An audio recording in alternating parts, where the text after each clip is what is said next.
Hello everyone, this is a Rengar guide. Now, we'll briefly discuss Rengar pros and cons, followed by the rune and item setup, and then we'll take a look at her abilities. Meanwhile, on the screen, there will be a game where we play Rengar in the mid lane with this particular build. First, look at the pros. Extremely fun champ, mechanically intensive and flashy, unique playstyle, very rewarding when mastered. And now cons, hard to master, hard to play from behind, difficult to gank before level 6, bad into tanky comps with a lot of CC, very mechanically demanding. First Strike is the most safe pick in the JNGI. Failed ganks still provide something with First Strike. Gives you gold making and good damage, especially later in the game. Electrocute gives you early potential, and Sorcery Page makes you really strong later.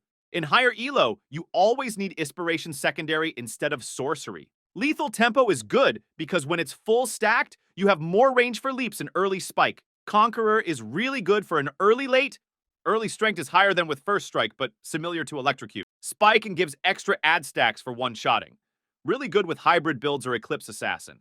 Depending on the opponent's situation and the game's composition, you can make these selections. You can choose Scorch Claw, Health Potion, and Stealth Ward as your starting items. For your early item pick, you can go for Serrated Dirk and Caulfield's Warhammer.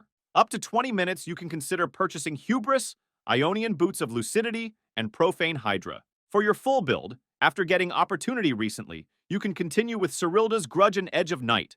This is a passive ability. While in Brush, basic attacking causes Rengar to leap towards his target. Leaping to enter combat generates 1 ferocity. At 4 ferocity, his next ability is Empowered. Casting an Empowered ability grants bonus movement speed for 1.5 seconds. Whenever a unique champion is killed within 1.5 seconds of taking damage from him, Rengar's attack damage is permanently increased. This is a Q ability.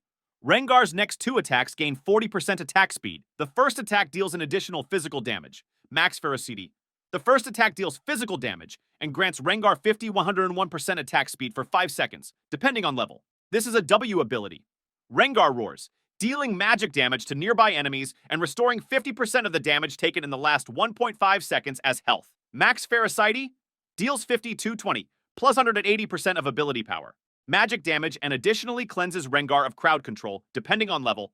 This is a E ability. Rengar throws a bola in the target direction, dealing physical damage to the first enemy hit and slowing. Max Ferocity deals physical damage and roots for 1.75 seconds, depending on level. This is a ultimate. Rengar activates his predatory instincts, becoming camouflaged after 2 seconds for 12, 16, 20 seconds. While active, Rengar gains bonus movement speed and vision of the nearest enemy champion within range, revealing them for the duration of the ability. Rengar can leap without being in brush during this time, dealing 150% of his total attack damage and shredding of the target's armor for 4 seconds. Attacking or using abilities ends Thrill of the Hunt.